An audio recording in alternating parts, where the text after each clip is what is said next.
Women and child ही एक मोठी जबाबदारी आहे आणि हे डिपार्टमेंट मुख्यमंत्र्यांनी त्यांच्याकडे ठेवायला.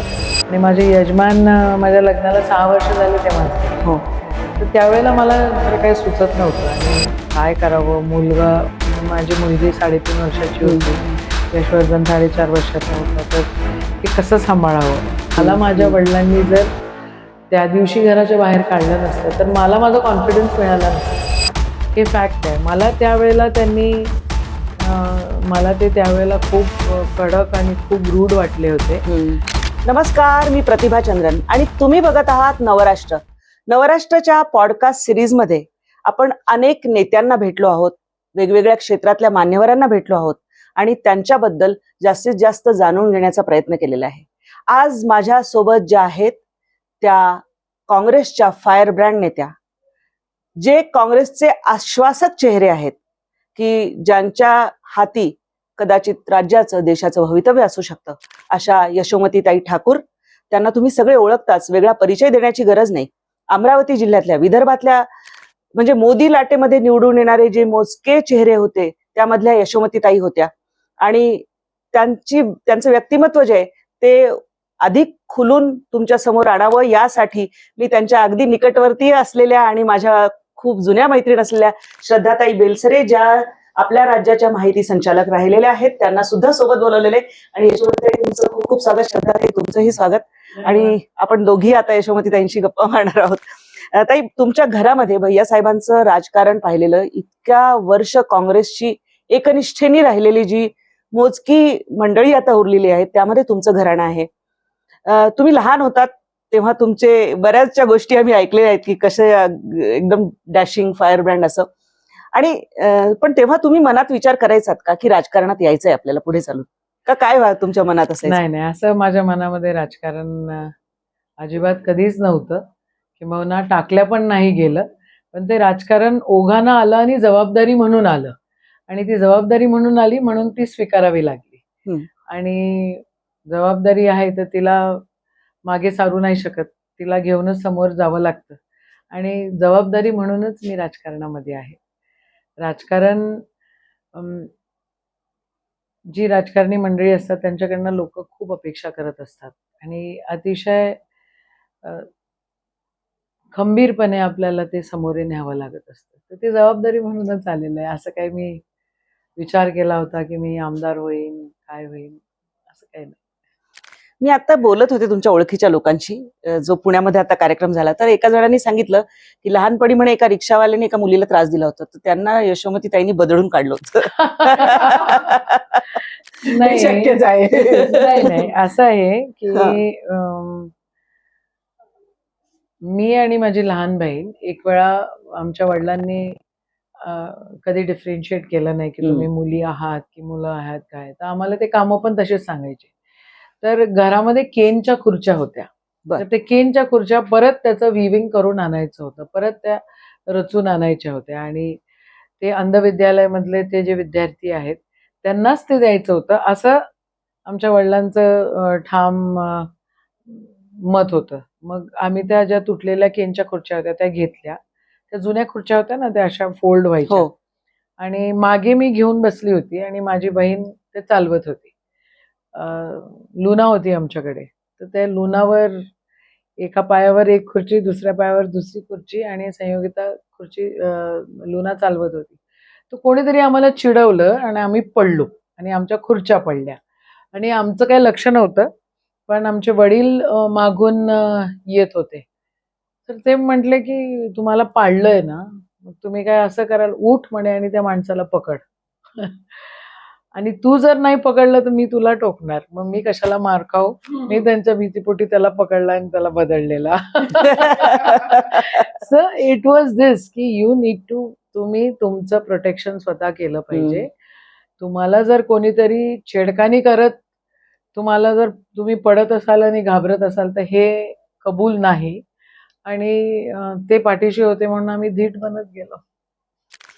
मग वडिलांच्या निमित्ताने खूप काँग्रेस नेते येत असतील, वेगवेगळ्या पक्षांचे नेते सुद्धा येत असतील, कारण आपली महाराष्ट्रातली तशी राजकीय संस्कृती ही फार चांगली बऱ्याच काळापर्यंत होती असं आपण म्हणायला पाहिजे. आता बदलली आहे, हा. आता नाहीये. तर- मला एक हा. आठवतं की भैयासाहेब ठाकूर एकदा त्यांना तिकीट नव्हतं मिळालं आणि अपक्ष म्हणून ते निवडणूक लढत होते.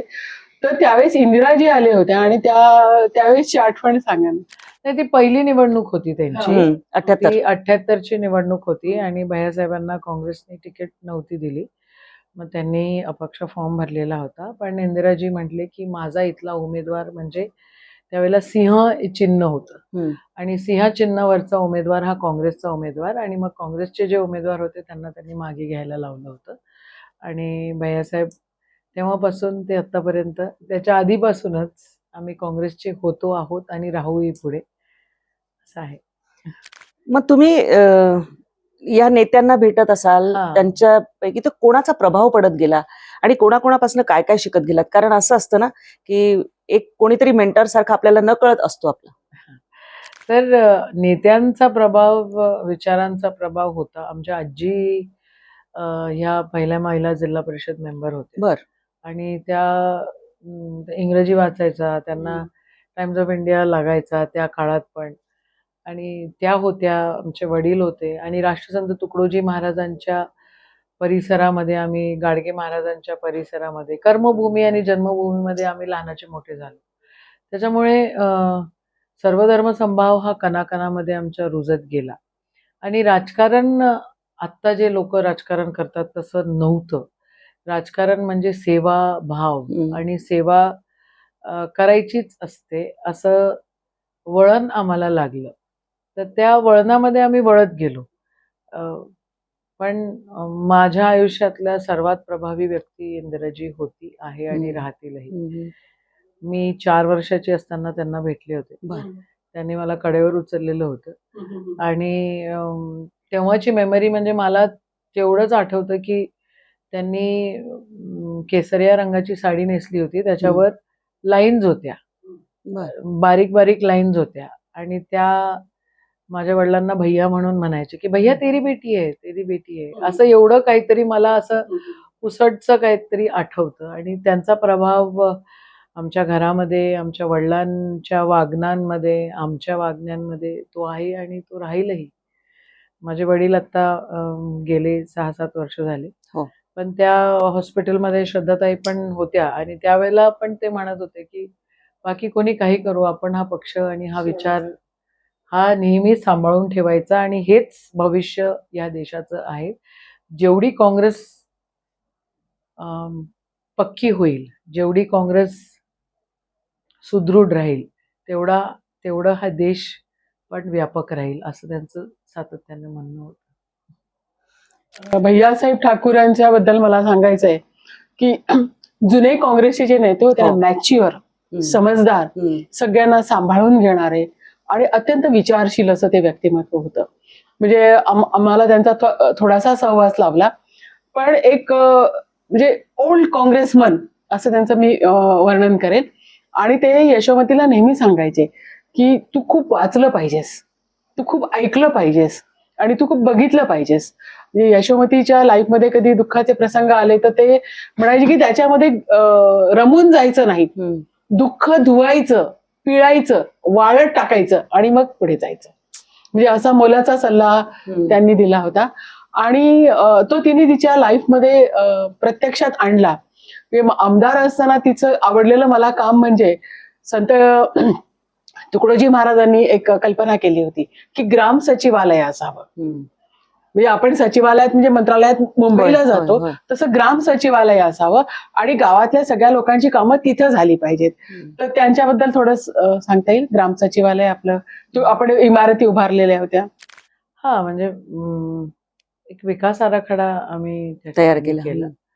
राष्ट्रसंत तुकडोजी महाराज आणि गाडगे महाराजांच्या विचारांचा आणि त्यांच्या विचारांचा प्रचार प्रसार व्हावा म्हणून.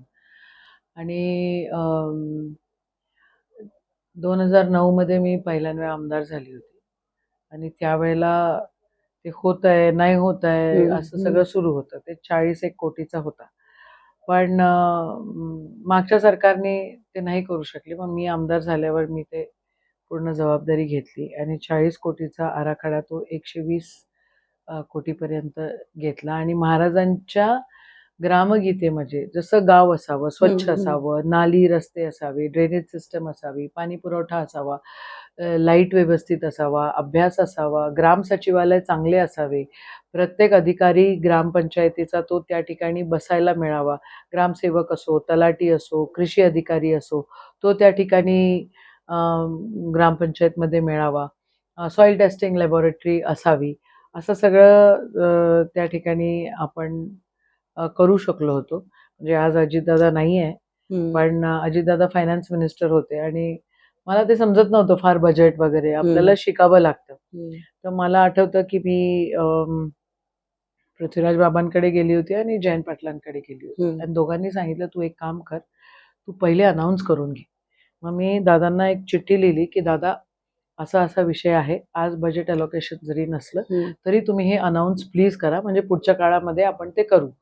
तर दादांनी प्रॉमिस केलं आणि दादांनी राष्ट्रसंत तुकडोजी महाराज आणि चा मोजरी विकास आराखडा त्या ठिकाणी त्यांनी अनाऊन्स केला आणि कौंडण्यपूर म्हणून आई रुक्मिणीचं माहेर होय. त्या ठिकाणी आहे, तर तेही त्यांनी आम्हाला अनाऊन्स करून दिलं. आणि मग पुढच्या काळामध्ये जसं आता मार्चचं बजेट झालं, मग त्याच्यानंतर पावसाळी अधिवेशन येत असतं, मग डिसेंबरचं अधिवेशन येत असतं, तसं आम्ही ते टप्प्याटप्प्यात करून घेतलं आणि मग ग्राम सचिवालय हे मोठ्या प्रमाणामध्ये आपण मतदारसंघामध्ये करू शकलेलो आहे.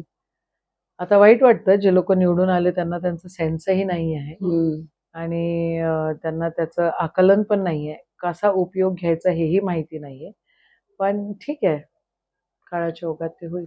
विषय अजितदादांचाच निघाला. मी आज सकाळी लोकांबद्दल बोलत होतो तेव्हा ते म्हणाले की आमच्या भागातल्या अजितदादांची जर म्हटलं तर ते आम्ही यशोमतीताईंना म्हणतो, कारण त्याच पद्धतीने पहाटे उठून कामाला लागायचं, लोकांना भेटायचं, अथक काम करायचं, असा उल्लेख झाला. आमच्या आई आणि वडील दोन्ही भयंकर कडक होते आमच्यासोबत. आम्हाला वाटायचं केवढी कडक आहे बाई आणि केवढे शिस्त माझे वडील पण केवढे कडक आहे असं नेहमी वाटायचं. पण त्यांनी जे वळण लावलं त्याच्यामुळे काम करायची सवय लागली आणि मग वेळ वाया नाही घालू द्यायचा, सकाळी उठायचं. आमची आई अतिशय धार्मिक आहे, तर देवाची पूजा, आराधना, अर्चना ह्या सगळ्या गोष्टी करून कामाला त्या ठिकाणी आम्ही लागायचो. दादांनी एवढं तर नाही, पण त्यांच्याकडनं घेण्यासारखं भरपूर सारं आहे. म्हणजे दादांसोबत आम्ही काम केलेलं आहे. आम्ही आमदार होतो, ते मंत्री होते, ते उपमुख्यमंत्री होतो, आम्ही त्यांच्या कॅबिनेटमध्ये होतो, ते विरोधी पक्षामध्ये ते सत्तेत बसले, आम्ही विरोधी पक्षामध्ये बसलो. पण मला परवा माझ्या एका कार्यकर्त्यांनी माझं भाषण पाठवलं मला आणि ते खरं ते सगळीकडे लक्ष देत होते. ते एक दिवस त्यांना अपॉइंटमेंट मागितलं तर ते 6:45ला अपॉइंटमेंट त्यांनी दिली होती. सकाळी 6:45 वाजता. मी त्या भाषणात पण म्हटलं माणूस खातो पितो कधी आणि काय कसं करतो. त्यांच्या एवढं तर नाही, पण ते 6:45ला बोलवतात, मी 8:30ला बोलवते लोकांना. एवढा फरक नक्कीच आहे. पण शिकण्यासारखं आहे ते शिकलं पाहिजे, घेण्यासारखं आहे ते घेतलं पाहिजे. जे जे गोष्टी टिपता येतात ज्या ज्या व्यक्तिमत्वावरनं त्या सगळ्या टिपता आला पाहिजे, असा अट्टहास आम्हाला लहानपणापासून त्या वळणात लागला आणि ते करायचा प्रयत्न करतो आम्ही. तर त्यांना जास्त सत्तेत राहायला मिळालं. आम्हाला 2009 मध्ये आम्ही सत्तेत होतो, 2014 आम्ही सत्तेत नव्हतो, मग 19 मध्ये आम्ही सत्तेत आलो 2.5 वर्ष, मग आम्ही सत्तेत नाहीये. त्या आयुष्यात कधीही इलेक्शन हारले नाही. आम्ही ते इलेक्शन हारलो. 2024चं इलेक्शन का हारलो हे समजायला काय कारण नाही, पण हारलो आणि ते स्वीकारायचं असतं, सामोरे जायचं असतं. आम्ही काय लढाई सोडणारी लोक नाही आहोत, लढाई आयुष्यात कधी सोडणार नाही. विचाराची लढाई आहे आणि ती लढणार आणि ती जिंकणार असा अट्टहास आहे. तुम्ही एनसीसी, शार्प शूटर, म्हणजे पुन्हा नंतर बायकिंग, म्हणजे हे सगळे छंद कसे कसे जोपासत गेलात आणि दिल्लीला तुम्ही कधी परेडला वगैरे एनसीसीच्या यायला गेलात? मी एनसीसी मी तुम्हाला मगाच सांगितलं की आम्हाला डिफरेन्शिएट आमच्यामध्ये कधी केलं नाही. आम्ही मुलगी आहो की मुलगा आहोत, तुम्ही आहात आणि तुम्हाला हे सगळं करायचंय. तर पाण्याची टाकी साफ करण्यापासून ते गाडी दुरुस्त करण्यापर्यंत सगळी कामं आम्हाला शिकवलेली आहेत. आणि आम्ही सगळ्या याच्यात ट्रेन आहोत. आम्ही पहाडही चढू शकतो आणि झाडही चढू शकतो असं आहे. आणि तेवढंच आम्ही साफसफाईसाठी माळही चढू शकतो. तर त्याच्यामध्ये कधी डिफरन्शिएशन न झाल्यामुळे आणि एन-सी-सी डिसिप्लिन लावते. होय. तर डिसिप्लिन्ड आई-वडील असल्यामुळे सकाळी उठून धावायला निघायचो. धावायचो 2-3 किलोमीटर धावायचं, क्रॉस कंट्री करायची, एक्सरसाइज करायचं. मग अंगणामध्ये रांगोळी काढायची. ह्या सगळ्या गोष्टी अंगीवळणी पडत गेल्या आणि म्हणून एन-सी-सीमध्ये मी 8वीत असताना जॉइन केलं. तर मी प्री आर-डी पर्यंत गेले होते. बरं. मग मी आर-डीच्या कॅम्पला रिजेक्ट झाले होते. मग मी जिद्द पकडली, की अरे आपण कसं काय रिजेक्ट झालो. मग दुसऱ्या वर्षी मग माझ्या बहीणला ट्रेनिंग केलं होतं आणि तिने पण जिद्द पकडली, की तू नाही जाऊ शकली, मी तर मी जाणारच. जाणार. तर ती गेली ज्युनियर विंगमध्ये. मग मी सीनियर विंगमध्ये जेव्हा फर्ग्युसनला जॉइन केलं, मग मी म्हटलं, की आता इथे चान्स आहे आपल्याला आणि मग आर-डीमध्ये त्यावेळेला राजपथवर मार्च पास्ट करू शकलो. शार्प शूटर तर नाही, पण येस 303 आणि .22 चे पुण्याच्या युनिटमधले सगळे राउंड्स मीच फायर करायचे वंडरफुल. आणि बऱ्यापैकी चांगलं राहायचं. शूटिंगमध्ये अजूनही कधी-कधी गन उचलायची इच्छा होते. पण आता ते मागे सरलं. तर हॉबी म्हणून कधी-कधी शूटिंग करतो. स्पोर्ट्सचं जे असतं ते. तर एखाद वेळेला करायला मिळतं, एखाद वेळेला नाही करायला मिळत, तर ते मग राहून की एनसीसी मधले सगळे अवॉर्ड्स मिळाले. ड्यूक ऑफ एडिनबर्ग नावाचा एक मोठा अवॉर्ड असतो, ते पण मिळालं. तर ते ज्युनियर विंगमध्ये मला मिळालं होतं. मग हे नाही मिळालं, तर मग हे तरी मिळवायचं. तर अशा याच्यामध्ये बेसिक लीडरशिप कॅम्प्स असतात. मग त्याच्यामध्ये ड्यूक ऑफ एडिनबर्गचे काही त्या ठिकाणी नॉर्म्स असतात. त्या नॉर्म्समध्ये त्या ॲक्टिव्हिटीज तुम्हाला कराव्या लागतात. तुम्हाला एक्सकर्शन्स करावे लागतात, एडव्हेंचर्स करावे लागतात. मग त्या नॉर्म्समध्ये जर तुम्ही बसत गेलात आणि तुम्हाला जर चांगला गाईड असला, तर त्या ठिकाणी ते आता मला कल्पना नाही आता what is the state of that award आणि what is the state of जर ते एन-सी-सीमध्ये करतायत, नाही करत आहे मला माहिती नाही. पण हे नाही होऊ शकलं ना, मग ते करायचं. मग त्याच्यामध्ये आपल्याला नंबर लागू शकला. असं आहे. महिला आणि बालकल्याण मंत्री विभाग, हो. जेव्हा काम केलं, तर त्यातली मला एक गोष्ट खूप आवडली, ती वर्किंग गर्ल्स वुमेन्स हॉस्टेल. आता आपण बघतो की नोकरी करण्यासाठी कितीतरी मुली बाहेर पडतात आणि त्यांना एकटं राहणं खूप गरजेचं, म्हणजे बरोबर. अवघड असतं, सिक्युरिटीचे प्रश्न असतात. तर त्यांच्यासाठी हॉस्टेल असलं पाहिजे. हॉस्टेल आहेत, पण ते अगदी कमी प्रमाणात आहेत. तर यशोमतीनी वर्किंग गर्ल्स हॉस्टेल्स हे काय होतं, वुमेन अँड चाइल्डचा तुम्ही विषय काढलाय म्हणून मी, आणि तुमचा पॉडकास्ट आहे तर मी क्लिअरली बोललं पाहिजे. बरोबर. वुमेन अँड चाइल्ड ही एक मोठी जबाबदारी आहे आणि हे डिपार्टमेंट मुख्यमंत्र्यांनी त्यांच्याकडे ठेवायला पाहिजे.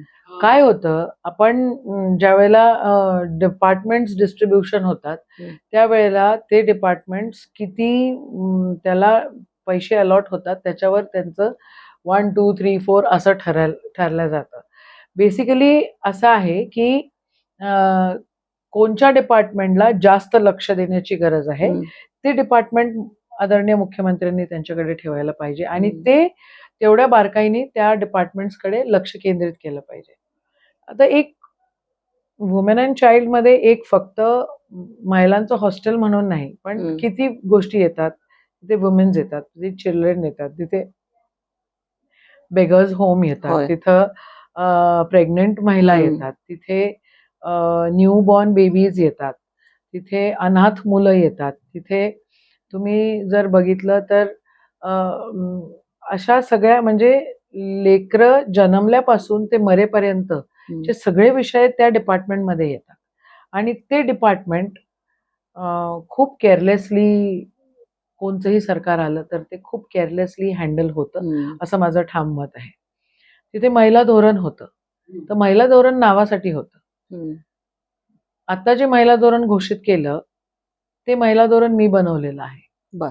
पण माझा अट्टहास होता की त्याला महिला धोरण नंबर 4 असं नका म्हणू, त्याला इम्प्लिमेंटेशन ऑफ महिला धोरण म्हणा. असं म्हणा. हा. पण तुम्ही कशासाठी महिला धोरण करताय? बदल तुम्ही काय केलं तुम्ही म्हणजे? काहीच नाही ना. बरं. तुम्ही घोषणा केली, हम्म. आदित्यताईंनी घोषणा केली, आदरणीय मुख्यमंत्र्यांनी घोषणा केली, हम्म. दोन्ही उपमुख्यमंत्र्यांनी त्यांना साथ दिली. ठीक आहे. आता हे त्याच्यातले 2 उपमुख्यमंत्री जे आहेत हे मी महिला व बालकल्याण मंत्री असताना पण होते. हो. आणि माझं ठाम मत होतं की त्याला इम्प्लिमेंटेशन असं म्हणा. तुम्ही जस्ट डोंट कॉल इट महिला धोरण नंबर 4. त्याला काय अर्थ आहे? तुम्ही वेळोवेळी त्याचा रिव्ह्यू घेतला पाहिजे, तुमचे वेळोवेळी मीटिंग झाले पाहिजे सगळ्या डिपार्टमेंटमध्ये. आता एज्युकेशनमध्ये चिल्ड्रन येतात, एज्युकेशनमध्ये वुमेन येतात, मग स्कूल एज्युकेशन, हायर टेक्निकल एज्युकेशनमध्ये येतात. मग अशा सगळ्या डिपार्टमेंटमध्ये विमेन अँड चाइल्डचा विषय येतो. आणि युनेस्कोची मागणी होती त्यावेळेला, सेंट्रल गव्हर्नमेंटनी पण त्याचा प्रस्ताव पाठवलेला होता की you should be having a separate department for women. म्हणजे सेपरेट डिपार्टमेंट तुम्ही वुमेन अँड चाइल्डचं केलं, पण तुमचं बजेटरी प्रोव्हिजन्स पण वुमेन अँड चाइल्डचे वेगळे राहिले पाहिजे. त्यांची मागणी अशी होती की तुम्ही ज्या ज्या गोष्टी वुमेन आणि चिल्ड्रन सोबत कनेक्टेड आहेत त्या गोष्टी तुम्ही वेगळीकडे नोंद करा ना. जसा फायनान्स मिनिस्टर बसतो तसा वुमेन अँड चाइल्डचा मिनिस्टर बसायलाच पाहिजे. नाही तर तुम्ही न्याय नाही देऊ शकत. नाही तर तुम्ही म्हणायसाठी डिपार्टमेंट केलेले आहेत, म्हणायसाठी तुम्ही अंगणवाड्या केलेल्या आहेत, अंगणवाडी सेविकाला तुम्ही 100 कामं देऊन टाकतात, पण तिचं मूळ काम काय आहे? ते बाळ स्टंटिंग मध्ये जात आहेत काय, ते बाळ व्यवस्थित त्यांना न्यूट्रिशन मिळत आहे काय, त्याच्याकडे कुठे लक्ष आहे? आजही लक्ष नाही.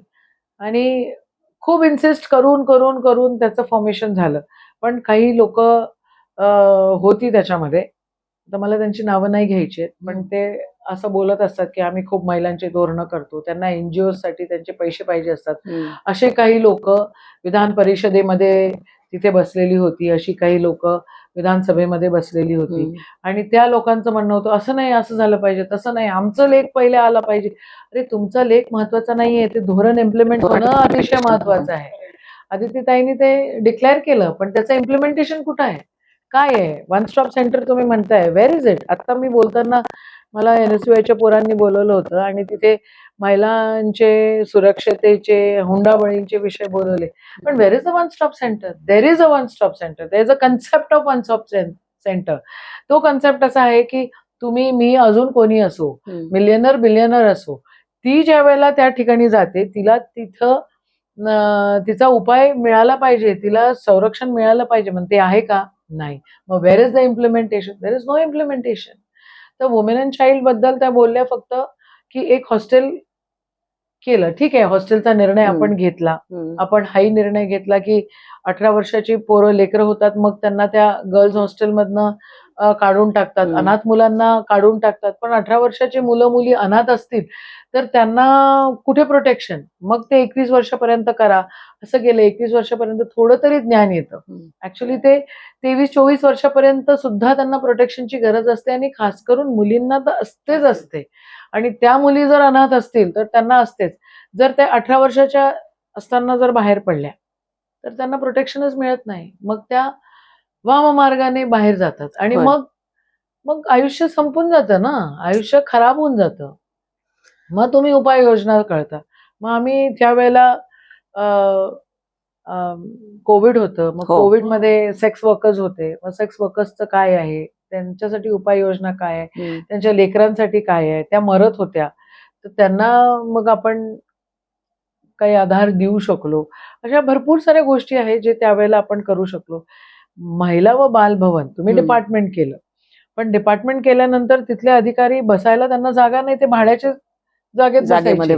पण मी मंत्री असताना महिला व बाल भवन प्रत्येक जिल्ह्यात झालं पाहिजे असा अट्टहास केला. त्या ठिकाणी DPDCचा 3% पैसा त्या महिला बाल भवन, महिला व बालकल्याणसाठी वापरला गेला पाहिजे, आणि शेवटच्या नारायणापर्यंत ते सगळं पोहोचलं पाहिजे. मग आता ते बिल्डिंग झाल्या की थोडस समाधान वाटतं, चला त्या माणसांना बसायला तर जागा दृश्यमान काम दुसरं तर आहे. असं आहे, भरपूर सारं काम केलेलं. थोडं थोडं तुम्ही मग राजकारण घरात पाहिलं, वडिलांचं कर्तृत्व पाहिलं, वडिलांचं सगळं राजकीय वाटचाल बघितली. मग तुम्ही लॉ सुद्धा केलं, फर्ग्युसन मध्ये शिकलात, नंतर लॉ केलं. मग वकिली का राजकारण, किंवा असे दोन रस्ते आले का? कारण बऱ्याचदा असं होतं की दोन रस्ते येतात आणि मग हा का हा. नाही, मला रस्ता असा काय, माझा रस्ता आला नाही. आखलेलाच होता बर. असं म्हणायला काय हरकत नाही. मी काय 23 पण मग ट्रिगर कुठला की मी आले राजकारणात असं? 24व्या वर्षी मी माझी फायनलची परीक्षा माझ्या होत्या, त्याच वेळेला माझं लग्न ठरलं आणि मग माझी फायनलची परीक्षा राहून गेली. मी माझ्या वडिलांना म्हटलं की एवढं सगळं करायचं आणि मग फायनलच्या परीक्षेच्या वेळेला माझं लग्न करायचं. ते म्हटले ठीक आहे बेटा, आता करून टाका. मग ते म्हटले म्हणून ठीक आहे, ओके, लग्न करून टाकलं. पण मग लॉ सोडलं नाही, लॉ कम्प्लीट केलं. मी माझ्या यशवर्धनच्या वेळेला प्रेग्नंट होते, त्यावेळेला मी माझ्या फायनलच्या परीक्षा दिल्या सगळ्या आणि मी माझी डिग्री घेतली, मी माझी सनद घेतली. पण प्रॅक्टिस करायची वेळ नाही आली. मला सेवा करायचीच मौका मिळाला, तर मी सेवा करत गेले. तर वेगळी प्रॅक्टिस करावी लागली. वेगळी प्रॅक्टिस करायला लागली. मग श्रद्धाताईंनी तो विषय सुरुवातीला हे केला होता की संघर्षाचा काळ, तुम्हाला घरातही संघर्ष करावा लागला, सगळीचकडे संघर्ष करायला लागला. त्या कठीण काळामध्ये काय होतं की ज्याच्यामध्ये तुम्ही स्वतःचा समतोल राखू शकलात आणि पुढे चाललात? माझ्या पाठीमागे माझे वडील होते आणि त्यांचे विचार होते. मी खरं 24व्या वर्षी माझं लग्न झालं आणि मला यशवर्धन, आकांक्षा असे 1-1.5 वर्षाच्या डिफरन्स मध्ये झाले आणि माझे यजमान माझ्या लग्नाला 6 वर्ष झाले तेव्हाच गेले. तर त्यावेळेला मला खरं काही सुचत नव्हतं आणि काय करावं. माझी मुलगी 3.5 वर्षाची होती, यशवर्धन 4.5 वर्षाचा होता. तर हे कसं सांभाळावं. तर मी एक दिवस माझ्या खोलीत बसले होते आणि माझे वडील आले आणि मी रडत होते. तर ते म्हणे असं रडायचं नसतं काही, म्हणे लढायचं असतं. आणि हे जे आहे ना म्हणे अश्रू तुझे, तुला तुझ्या सासूने धुणं धुवायला शिकवलं की नाही म्हणे. म्हटलं शिकवलंय. तर तसं ते सगळं पिळून वाळत घालायचं असतं आणि समोर चालायचं असतं. माझ्या यजमानांना 13 दिवस झाले होते आणि आमच्याकडे तुम्हाला आठवत असेल की त्यावेळेला खूप वादळ आलं आणि बर्फ पडला होता. अमरावतीमध्ये खूप बर्फ पडला होता. अमरावती रेल्वे स्टेशन पूर्ण बर्फानं हे गेलं होतं आणि आमचं गाव आहेत, मोजरी गाव आहे माझं आणि त्याच्या बाजूला तळेगाव ठाकूर आहे, सातरगाव आहे, अशी आमची गावं आहेत. तर त्या गावामध्ये खूप नुकसान झालं. तर माझ्या वडिलांनी मला अक्षरशः माझे हात पकडला आणि मला गाडीत टाकलं, असं ढकललं. मी विचार करायला लागली, मला काय सुधरत नाहीये. 13वा दिवस होता बहुतेक माझ्या यजमानांना जाऊन आणि बाबा असं काय करतायत. आणि त्याला म्हटलं ड्रायव्हरला, ते गाडी लॉक कर आणि तिला तळेगावला घेऊन जा. तर तळेगावला गेली, मनामध्ये विचार की ह्या कोणता प्रकार आहे, आपल्याला काहीच समजून नाही राहिलं, जायचं.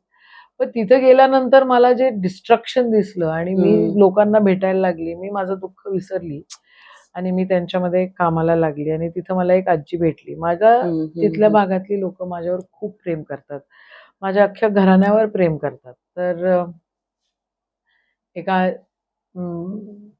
बाईनी मला असं गोंजरलं, आजी होती ती. ते म्हणले, अरे बेटा तुम्ही आले इथे. आणि तिला कळत होतं की मी माझी दुःखात आहे आणि तिने मला तिची स्टोरी सांगितली की ती प्रेग्नंट असताना तिचे यजमान वारले आणि तिने तिची मुलगी कशी डॉक्टर बनवली आणि म्हणे तुम्ही तर भैयासाहेबाची मुलगी आहात, तुम्हाला तर भैयासाहेबाचा आधार आहे, तर खचायचं नाही म्हणे बेटा, समोर चाला. आणि आम्ही चालत गेलो आणि चालतोय अजूनही. तर हे म्हणजे तो इन्सिडेंट माझ्या आयुष्यात आला नसता आणि मला माझ्या वडिलांनी जर त्या दिवशी घराच्या बाहेर काढलं नसतं तर मला माझा कॉन्फिडन्स मिळाला नसता. हे फॅक्ट आहे. मला त्यावेळेला त्यांनी मला ते त्यावेळेला खूप कडक आणि खूप रूड वाटले होते. पण त्याच्या मागे त्यांचा विचार हाच होता की ही कामाला लागली पाहिजे आणि मी कामाला लागली आणि आयुष्याच्या शेवटच्या श्वासापर्यंत लोकांची कामं करत राहायची हा अट्टहास आहे आणि ती आपण करत राहू. आता सगळीकडे सत्ता असल्याशिवाय राजकारण करायचं नाही असं एक ट्रेंड झालेला आहे आणि सत्ताधारी पक्ष आहेत ते सगळ्यांना बोलवत आहेत तर मग आपल्याला काय आलं का आमंत्रण कुठे? आणि काय विचार काय केला पुढे? आमंत्रण येतच असतं, आलेले आहेत सगळीकडून, पण विचार न जाण्याचा आहे. जो माझा विचार आहे तो मी नाही सोडू शकत, जो या देशाचा विचार आहे त्याला संपवू नाही शकत. पण ही वाट कठीण आहे ना. नाही, त्याला काय कठीण आणि सोपं काही नसतं, आपल्या समजावर असतं. आणि कसं जायचं, जेव्हा तुम्ही सर्वधर्म समभावाचे आहात तेव्हा तुम्ही काय म्हणायचं, हिंदू राष्ट्र निर्मिती, आणि कोणाची प्रेरणा घ्यायची. आज मला महात्मा गांधींच्या विचारांची प्रेरणा आहे. आज भारतरत्न डॉक्टर बाबासाहेब आंबेडकरांच्या विचाराची प्रेरणा आहे. आज महात्मा ज्योतिबा, आई सावित्रीबाईंच्या विचारांची प्रेरणा आहे. आज राष्ट्रसंत तुकडोजी महाराजांच्या विचाराची प्रेरणा आहे. आज गाडगेबाबांच्या विचारांची प्रेरणा आहे. आज माझ्या वडिलांचं मला शिकवलेलं लहानपणाचं आहे. आज इंदिराजींनी जो संघर्ष केला तो आमच्या डोळ्यासमोर आहे. स्वातंत्र्याची इतिहास जर बघितला तो आहे. भगतसिंग यांनी स्वतःचे जीवाची आहुती दिली ते आहे. आणि हे सगळं विसरून जायचं सर्वधर्म समभावाचं, आणि मग काय म्हणायचं की सत्ता आमची. सोपं आहे हो आमदार होणं, आमदार होण्याला काय लागत नाहीये, थोडस बदमाश व्हायला लागतंय. पण मग आता ती बदमाशी माझ्यामध्ये नाहीये आणि आयुष्यात कधी राहणारी नाही. त्यांना मारामारी वगैरे करावी लागते. नाही नाही, असं काही नसतं. ते काय जमत नाही का? नाही नाही, मारामारी जमते की. वडिलांनीच हे केली नाही. पण नाही, नाही. मला हे म्हणायचं की 2009 ते 19च्या सगळा जो एक कालावधी होता की 24 निवडणूक आपण हे करू, तुम्ही 3 वेळा सलग निवडून आलात, लोकांमध्ये काम केलं. सदनामध्ये तुम्हाला असं काय वाटतं की या लोकांपासून मी हे शिकले, हे महत्वाचे प्रश्न होते जे मार्गी लावले आणि हे कामं ठोस करता आली. आपण महिला बालविकास बद्दल बोललोच आहोत, याशिवायचं असं काय असतं, त्या सदनामध्ये जर तुम्ही एक वेळा गेलात ना, किंवा तुम्ही राजकारणात आलात, तर तुम्हाला एखादी निवडणूक जर तुम्ही जिंकली तर तुम्हाला एक लक्षात येतं की तुम्ही सगळीकडे काम करू शकता. म्हणजे मी जरी तिवसा विधानसभा मतदारसंघामधनं निवडून आले तरी मी औरंगाबाद जिल्ह्यातला कोणता मतदारसंघ असो, औरंगाबाद महानगरपालिका असो, कोकणातला कोणता मतदारसंघ असो, किंवा मराठवाड्यातला कोणता मतदारसंघ असो, नांदेड असो, किंवा अजून कोणता भाग असो, तर त्या ठिकाणी तुम्ही पोचू शकता, तुम्ही ते कामं करू शकता. आणि ते तुम्हाला खरं राजकारण तुम्हाला ते शिकवतं. आज इरिगेशन असो, PWD असो, सोशल जस्टिस असो, किंवा MSAB असो, सगळं समजतं. का समजतं? कारण तुम्हाला ते अभ्यास पहिले करावा लागतो. तुम्हाला जर सेवा करायची असली तर, तुम्हाला तुमच्या मतदारसंघामध्ये काम करायचं असलं तर तुम्हाला प्रत्येक गोष्ट माहिती पाहिजे असते, आणि ते प्रॅक्टिकली तुम्हाला ते शिकायला मिळतं. तुम्ही ज्या वेळेला एखादा नगरसेवक जरी झालात, किंवा एखादा सरपंच झालात, ग्रामपंचायतमध्ये निवडून आलात, जिल्हा परिषद पंचायत समितीमध्ये आलात, किंवा आमदारकीमध्ये खासदार तुम्ही झालात, किंवा आमदारकीमध्ये निवडून आलात, किंवा तुम्ही खासदारकीच्या निवडणुकीमध्ये आलात, तर मूळ तुम्हाला ते शिकवतं. आणि ते कोणाकडे बघून शिकायचं नसतं, ते तुमचं तुम्ही शिकायचं असतं. मी ज्या वेळेला आमदार झाली त्यावेळेला माझ्यासोबत काही माजी मुख्यमंत्र्यांची लेकरं पण आमदार झाली, आणि त्यांच्याकडे माणसं असायची, त्यांच्याकडे लोक असायची, त्यांना पुरवणारे, चिठ्ठ्या देणारे, सब्जेक्ट लिहून देणारे सगळे असायचे. माझ्याकडे काहीच नसायचं. तर मी माझ्या वडिलांना म्हणायचं, आम्हाला तर काहीच नाही, एक साधा PA त्याला पण धड काय समजत नाही. आणि मग काय म्हणे, काय PA त्याच्यासाठी नसतो, तू तुझा अभ्यास कर. आणि वाघमारे म्हणून लायब्रेरियन होते, तर त्याच्याकडे विधानभवनात, तर तिथं मला माझे वडील घेऊन गेले, आणि त्या लायब्ररीमधनं सर्वात जास्त शिकायला मिळालं. त्या लायब्रेरियन कडनं मला सर्वात जास्त शिकायला मिळालं. मग आपण ऑब्झर्व करत राहतो की आजूबाजूचे कोण काय करते. तर आपले हे मनसेचे आमदार होते ना, काय नाव त्यांचं? नाही, आता नाही आहेत. वांदळे तर आधी मुंबईचे मनसे, त्यांनी खासदारकी पण लढवली होती. बर, मला नाव ऑफहँड आता लक्षात येत नाही. तर काय झालं, आमचे नवीन भाषणं व्हायची, त्यांच्या चिठ्ठ्या यायच्या. बर, तर त्या चिठ्ठ्याने खूप एनकरेजमेंट मिळायचं की हम्म. प्रथम तुमचं भाषण अतिशय सुंदर वा. झालं. तर अशी प्रथा होती हम्म. की जे नवीन सभागृहामध्ये आले, ते नवीन सभागृहामध्ये आल्यानंतर जे लोक ज्येष्ठ श्रेष्ठ आहेत ते विरोधी पक्षातले असले किंवा सत्ताधाऱ्यातले असले, नवीन लोक च्या भाषणासाठी जुनी माणसं बसायची आणि ते तुम्हाला लिहून द्यायचे. तुम्हाला असे की अजून कोणाकोणाचे आले तुम्हाला- कधी? आहे माझ्याकडे चिठ्ठ्याच आहे पूर्ण ठेवलेल्या. सत्ताधाऱ्यांमधलं कोणाकडनं आले असं एनकरेजमेंट किंवा हे? आले ना सगळ्यांनीच. आता जयंत पाटील पाठवायचे, बाळासाहेब थोरात चिठ्ठी पाठवायचे, असे सगळेच जण. पण मला ते मनसे काय हो, मला कसं नाही आठवून राहिलंय. आपल्याला आठवेल नव्हते. Anyway, पण तर त्या लोकांचं राहायचं. आणि आता ते तसं दिसत नाही सभागृहामध्ये. ते जे होतं ना की नवीन लोकांना ट्रेन करायचं, नवीन लोकांसोबत बोलायचं, ते इन जनरल ते स्वभाव होता आणि ते वळण होतं सभागृहाला की नवीन लोकांना एनकरेजमेंट करायची.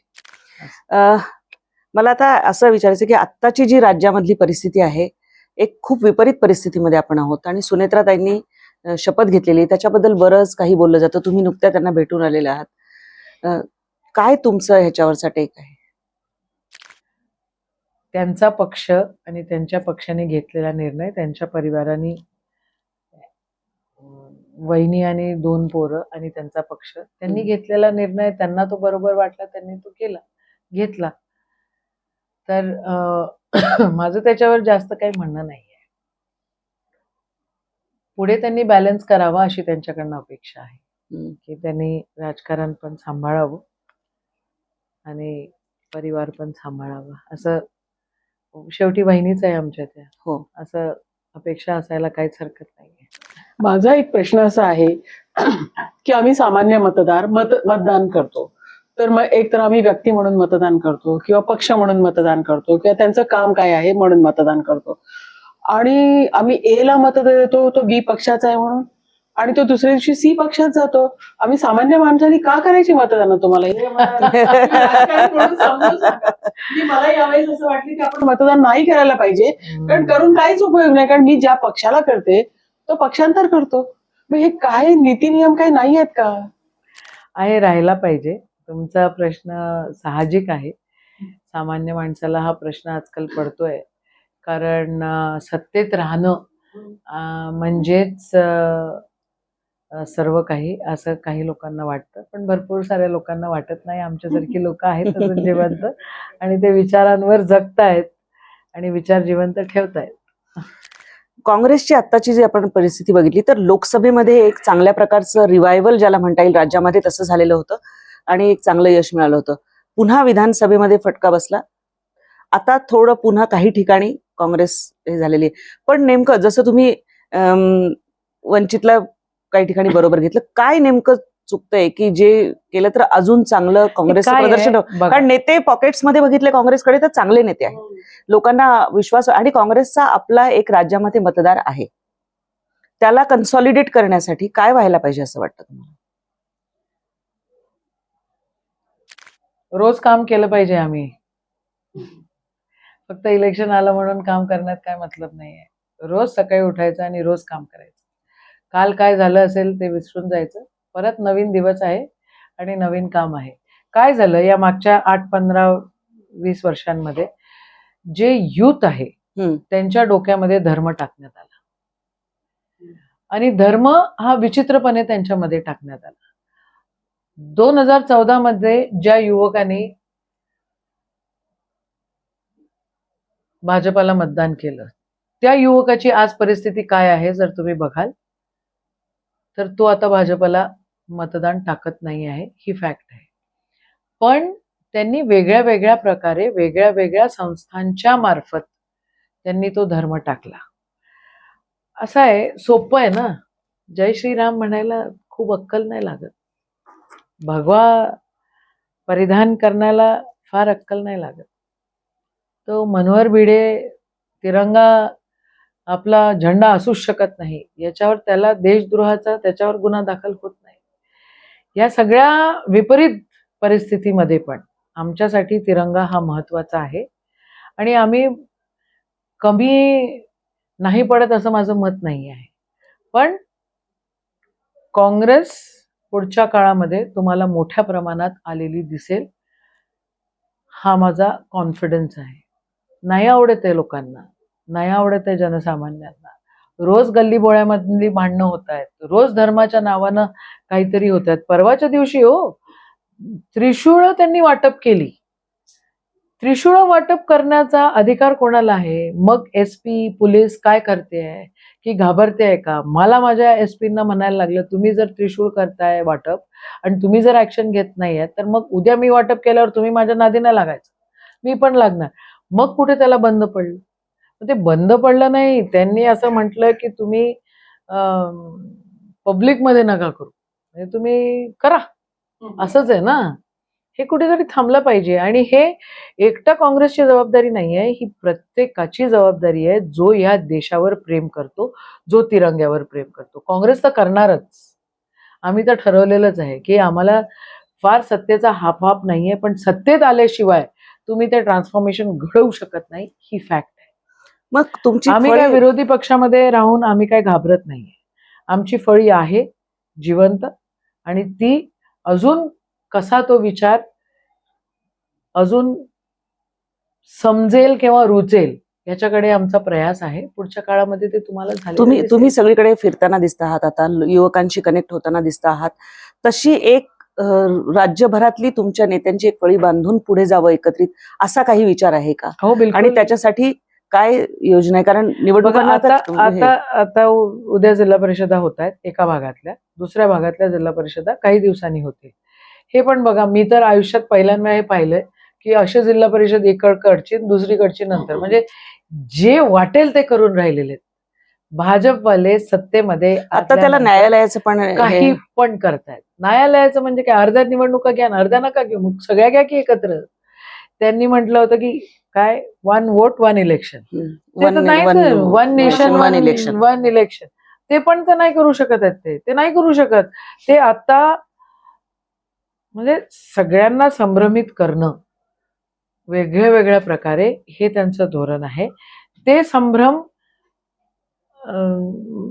सोसायटी ॲट अ लार्ज संभ्रमात नाही राहिलं पाहिजे, हे आमचं काम आहे.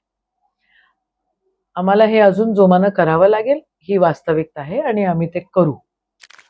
तुम्ही वेगवेगळ्या राज्यांचे प्रभारी, म्हणजे कर्नाटक झाला, आता तमिळनाडू तुमच्याकडे असणार आहे. मी स्वतः कर्नाटक, तमिळनाडू, केरळ या इलेक्शन्स अनेक वर्ष कव्हर करते. तर त्या राज्यांमध्ये एक वेगळी परिस्थिती, म्हणजे आता तुमच्याकडे तमिळनाडूची जबाबदारी असणार आहे, तिथे एक वेगळी परिस्थिती आहे. कनेक्ट कसा सुरू करणार, काय नेमकं तुमचं? मी प्रभारी नाहीये तिथे, मी फक्त स्क्रीनिंग कमिटीमध्ये आहे. त्या निमित्तानं मला तामिळनाडूमध्ये, मी साऊथमध्ये फक्त कर्नाटक केलेलं होतं आणि म्हणून मला बहुतेक ती जबाबदारी दिली असेल की तामिळनाडूमध्ये पण शेवटी तुम्हाला जबाबदारी दिल्यावर तुम्ही ते राज्य फिरता, तुम्ही त्या लोकांसोबत कन्व्हर्स करता, तुम्ही कानाकोपऱ्यामध्ये जाता आणि तुम्ही चर्चा करता, तुमचंही ज्ञान वाढतं. तर तामिळनाडूमध्ये DMK सोबतच आता काय ठरतंय बघूया, कारण अजून काही माझ्यासारख्या व्यक्तीने अजून याच्यावर काही भाष्य करणं बरोबर नाही आहे. पण आदरणीय खरगे साहेब, आदरणीय Rahul Gandhi, these are men of commitments. त्यांनी जे कमिट केलेलं आहे ते पूर्ण करतील असं आम्हाला तरी वाटतं. तुमच्या अमरावतीमध्ये प्रतिस्पर्ध्यांशी तुमचं फारच छान प्रेमाचे संबंध असतात. मला एक विचारायचंय तुम्हाला, की तुम्हाला काहीतरी एक गिफ्ट आलं होतं, तुम्हाला जर प्रेमाने रिटर्न गिफ्ट पाठवायचं असेल तर काय पाठवाल? नणंदबाईंना वहिनी साहेबांनी कडनं गिफ्ट आलेलं होतं. तर नाही, त्याच्याबद्दल न बोललेलं बरं, कारण ते एवढ्या खालच्या दर्जावर जातात आणि खालच्या दर्जावर गोष्टी करतात. ते सरकारमध्ये आले काँग्रेसच्या आधारे, काँग्रेसचा आधार घेऊन ते लोक सत्तेत आले. सत्तेत आल्यानंतर पहिल्यान वेळा ज्या वेळेला त्या निवडून आल्या त्यावेळेला आम्हीच प्रचार केला त्यांचा. मग ते आता जे सत्तेत आहे त्याच्यासोबत ते जातात आणि ते म्हणतात ते विकासासाठी जातात, तर विकास तर काही दिसत नाहीये, कुठेच नाही दिसत. तर त्यांच्याबद्दल काय बोलायचं, त्यांचं महत्व वाढवण्यात काय मतलब नाहीये. त्यांना गुलाबाची फुलं पाठवून गेट वेल सून म्हणा. आणखी एक मला हे विचारायचं की तुम्ही जेव्हा अतिशय लो फील करता तेव्हा तुमच्यासाठी उभारी देण्यासाठी काय असतं, आणि आप्पासाहेबांचा म्हणजे भैयासाहेबांचा वडिलांचा कुठला विचार तुम्ही हे त्यावेळी? काय मला लो फीलच नाही होत. वंडरफुल. वंडरफुल. आणि ध्येय काय ठेवलंय पुढे? तुमची 10 वर्षाची योजना काय आहे? कारण तुम्ही सामाजिक ह्याच्यामध्ये काम आहे, महिलांसाठीचं तुमचं मोठं काम आहे, महिला बाल विकासचा भाग वेगळा परंतु त्याशिवायचं आहे, डेअरीच्या संदर्भातलं तुमचं जे काम आहे ते चांगलं आहे. तुमचा अतिशय जवळचा विषय कुठला आहे त्याच्यात? माझा म्हणजे पुढचे 10 वर्ष मी तर म्हटलं ना तुम्हाला की शेवटच्या श्वासापर्यंत लोकांची कामं करायची आहे. जवळचा विषय माझा मतदारसंघ नक्कीच आहे आणि शेतकऱ्यांच्या विषयामध्ये मी रमून जाते, शेतीमध्ये पण रमते. तर तो विषय अतिशय जवळचा आहे आणि त्याच विषयावर काम करत राहू. महिलांचे विषय तर सहज येतात आणि सहज काम करतच असतो. मला एक प्रश्न असा विचारायचा आहे की सगळ्यांचे भाव वाढतात. म्हणजे आपण ते एक साडी घेतली, ते 500 रुपयाची साडी घेतली तर ती आता 10 वर्षानंतर आपण 5,000ची घेतो किंवा 2,000ची घेतो. पण शेतीमालाचे भाव वाढत नाहीत, म्हणजे फार अशा लक्षणीय पद्धतीने वाढत नाहीत आणि ते वाढायला पाहिजेत. कारण जर आपल्याला म्हणजे आपण जगतो कशासाठी? खाण्यापिण्यासाठी. जर ज्वारीचा दर वाढला किंवा बाकी सोयाबीनचा तो वाढला आणि आता लोकांची पे कॅपॅसिटी इतकी वाढलेली आहे की ते खर्च करू शकतात, याच्याविषयी तुम्ही काय असा बेसिक विचार करताय का? करायला हवा असं मला बघा, आता तुमचा जो प्रश्न आहे तो थोडासा डायव्हर्जन वाला आहे. शेतकरी हा गाभा आहे ह्या देशाचा आणि शेतकऱ्याला जपणं हे आमचं कर्तव्य आहे.